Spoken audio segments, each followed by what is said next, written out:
Hello दोस्तों, मैं आपका दोस्त महेंद्र शर्मा आर्यन कोचिंग क्लासेस खंडेला के यूट्यूब चैनल में हार्दिक स्वागत करता हूं। दोस्तों, कल वाले वीडियो में अपने राजस्थान की उन नदियों की चर्चा करी है जो अरब सागर अफवाह तंत्र की नदियां थी। आज अपन चर्चा करेंगे बंगाल की खाड़ी अफवाह तंत्र की। इसका मतलब है राजस्थान की वे नदियां जो अपना जल किसी ना किसी माध्यम से बंगाल की खाड़ी में डालती है, उन नदियों की चर्चा करी जाती है बंगाल की खाड़ी अफवाह तंत्र में। दोस्तों, बंगाल की खाड़ी जो अफवाह तंत्र है, इसे तंत्र की प्रमुख जो नदी है वो चंबल नदी है। इस तंत्र की सबसे प्रमुख नदी कौन सी है?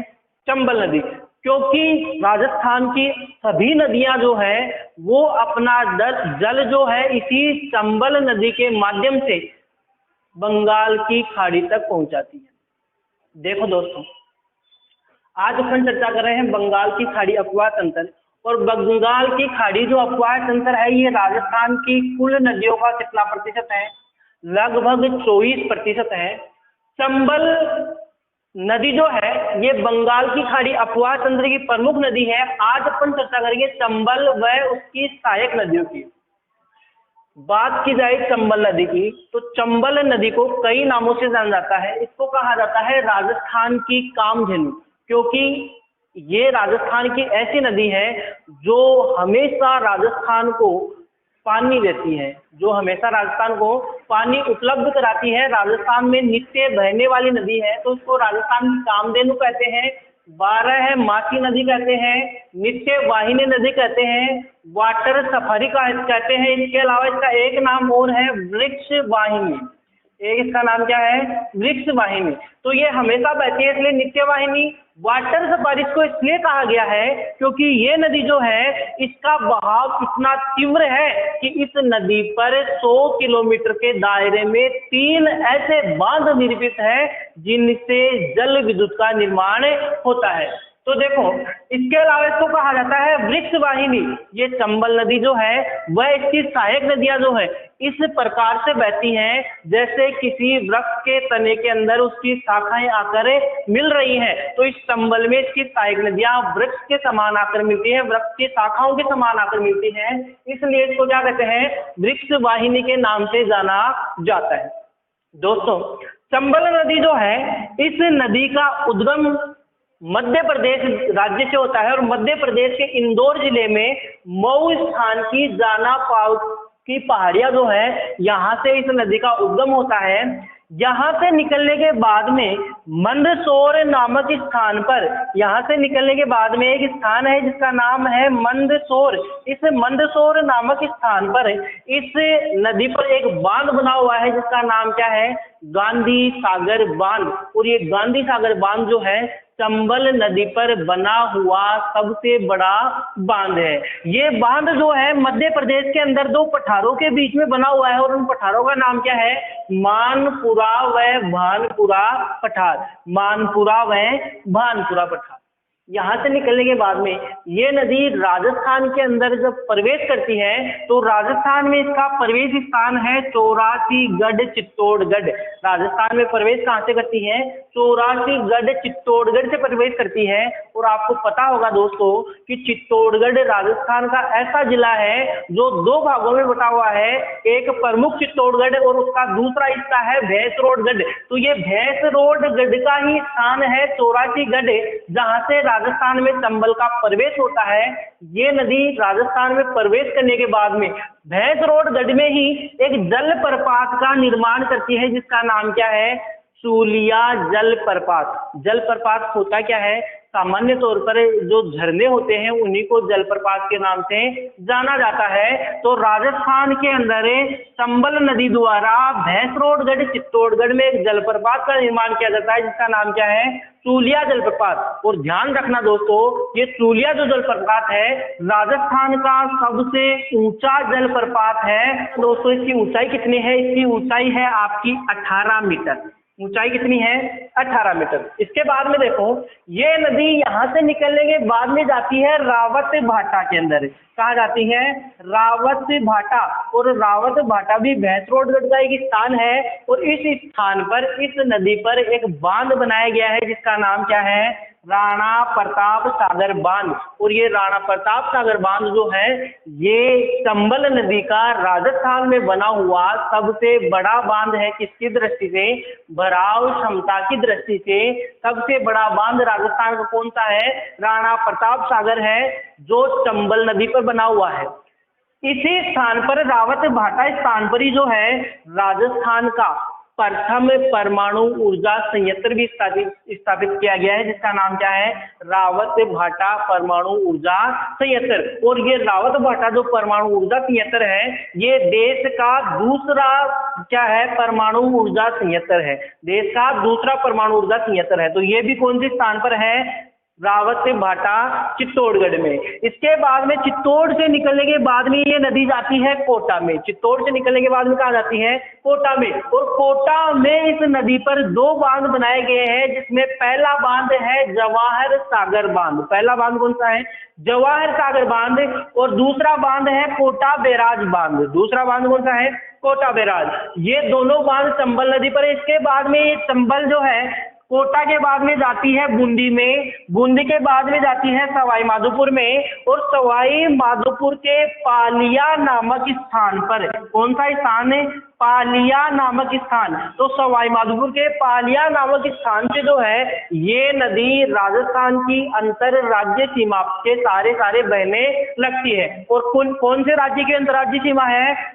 पहले तो ये मध्य प्रदेश के साथ जो अंतर्राज्यीय सीमा है उसके सहारे बहती है, और उसके बाद में धौलपुर जो है ये उत्तर प्रदेश से सीमा बनाने लग जाता है, तो उत्तर प्रदेश की अंतर्राज्यीय सीमा के सहारे बहती है। तो सवाई माधोपुर के बाद में ये जाती है करौली में, करौली के बाद में जाती है धौलपुर में, और उसके बाद में ये कहाँ चली जाती है? उत्तर प्रदेश में चली जाती है। और उत्तर प्रदेश के इटावा नामक स्थान पर, कौन से स्थान पर है? इटावा नामक स्थान पर किसमें मिल जाती है? यमुना में मिल जाती है। किसमें मिल जाती है? यमुना में मिल जाती है। तो मैंने आपको कहा था कि राजस्थान की पहली सबसे बड़ी नदी ऐसी है चंबल नदी, जो सभी बंगाल की खाड़ी अफवाह तंत्र की नदियों का जल जो है अपने साथ लेके जाती है, और ये लेकर कहाँ जाती है? यमुना में। फिर यमुना जो है ये सहायक नदी है गंगा की, और गंगा सहायक नदी है ब्रह्मपुत्र की। ब्रह्मपुत्र में जाकर वो जल डालती है, और ब्रह्मपुत्र नदी जो है अपना जल बंगाल की खाड़ी में डालती है। इसके बाद देखो, अब बात आती है दोस्तों इस नदी की कुल लंबाई की। तो इस नदी की कुल लंबाई मध्य प्रदेश के मऊ स्थान जानापाव की पहाड़ियों से लेकर इटावा उत्तर प्रदेश तक इसकी कुल लंबाई है 1051 किलोमीटर। कुल लंबाई कितनी है इसकी? 1051 किलोमीटर इसकी लंबाई है। ध्यान रहे दोस्तों, पहले इस नदी की लंबाई जो थी, पहले इसकी लंबाई जो थी वो 966 किलोमीटर थी। पहले लंबाई कितनी थी? 966। सॉरी दोस्तों, ये 1051 किलोमीटर है। पहले इसकी लंबाई 966 किलोमीटर थी, और वर्तमान में इसकी लंबाई बढ़कर कितनी हो गई? 1051 किलोमीटर। बात की जाए कि ये नदी कौन से राज्य में कितनी प्रवाहित होती है, तो मध्य प्रदेश से उद्भव हो रहा है, तो मध्य प्रदेश में इसका बहाव है 320 किलोमीटर। मध्य प्रदेश में कितनी बहती है? ये 320 किलोमीटर बहती है। उसके बाद में राजस्थान में 84गढ़ से लेकर पालिया सवाई माधोपुर तक ये प्रवाहित होती है 322 किलोमीटर। कितनी प्रवाहित होती है? 322 किलोमीटर। कहाँ पर है? राजस्थान में। उसके बाद में ये नदी जो है पालिया सवाई माधोपुर से लेकर धौलपुर तक, पालिया सवाई माधोपुर से लेकर धौलपुर तक इसकी लंबाई जो है वो है 252 किलोमीटर। कितनी है? 252। और ये 252 किलोमीटर की क्या है? राजस्थान, मध्य प्रदेश, राजस्थान, उत्तर प्रदेश की जो अंतर राज्य सीमा है इसका क्या करती है? ये निर्माण करती है। तो 252 किलोमीटर की क्या बनाती है? अंतरराज्यीय सीमा बनाती है। इसके बाद में ये नदी चली जाती है उत्तर प्रदेश में, तो उत्तर प्रदेश में इसकी लंबाई जो है वो है 157 किलोमीटर। उत्तर प्रदेश में लंबाई कितनी है? 157 किलोमीटर।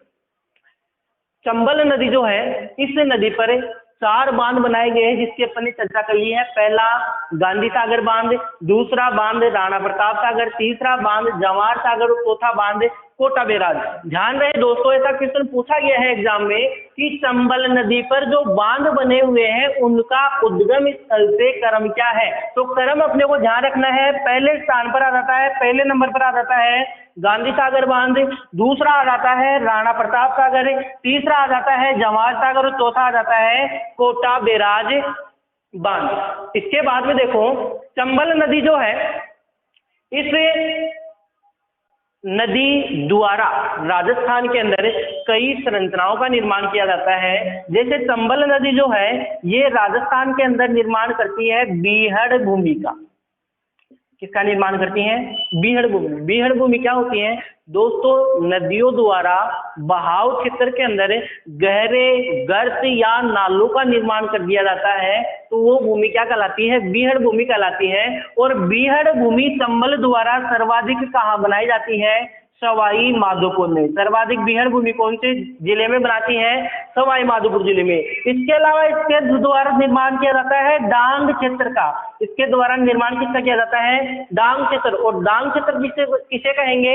ऐसा क्षेत्र नदी मुहाने पर स्थित ऐसा क्षेत्र जो गहरे उबड़ खाबड़ स्थलों के रूप में निर्मित है और जहां कृषि नहीं की जा सकती है वो क्षेत्र डांग क्षेत्र कहलाता है। और सर्वाधिक डांग क्षेत्र कहां पर स्थित है? आपका करौली जिले के अंदर। सर्वाधिक डांग क्षेत्र कहां पर स्थित है? करौली में। इसके अलावा इसके द्वारा निर्माण किया जाता है कंदीराओं का। किसका निर्माण किया जाता है? कंदीराओं का। कंदीराओं का मतलब क्या है कि ऐसे कठोर भूभाग पर जहां नदी प्रवाहित होती है और गहरे गड्ढे बन जाते हैं, गहरे खाइयां बन जाती हैं, वो क्या कहलाती है? कंदीराएं। तो सर्वाधिक कंदीराओं का निर्माण जो है वो करती है कहां पर है? कोटा जिले में। सर्वाधिक कंदीराएं कहां निर्मित की जाती है? इसके द्वारा कोटा में इसके द्वारा सर्वाधिक कंदीराओं का निर्माण किया जाता है। तो दोस्तों ये है आपकी राजस्थान की बंगाल की खाड़ी अपवाह तंत्र की सबसे प्रमुख नदी चंबल नदी। कल दोस्तों अपन चर्चा करेंगे इसकी सहायक नदियों की। चंबल की जो सहायक नदियां हैं इसको मैं याद करने के लिए केवल आपको एक हिंट देके जा रहा हूं कि इनको याद करने के लिए अपन जो है कल एक ट्रिक का सहारा लेंगे। और ट्रिक क्या रहेगी आपकी? ट्रिक ये रहेगी छोटी का बापा कुआं पर मेज बनाती। दोबारा सुन लेना दोस्तों, छोटी का बापा कुआं पर मेज बनाती। ठीक है, कल इसकी चर्चा करेंगे इस ट्रिक की कि इस ट्रिक से कौन कौन सी नदियां निकल कर आती है। तो दोस्तों आशा करता हूं मेरे द्वारा जो चंबल नदी के बारे में जानकारी दी गई है ये जानकारी आपको समझ में आई हुई। अगर मेरे द्वारा बनाया गया ये वीडियो आपको पसंद आता है तो इस वीडियो को ज्यादा से ज्यादा लाइक करें, शेयर करें और सब्सक्राइब करें। धन्यवाद दोस्तों।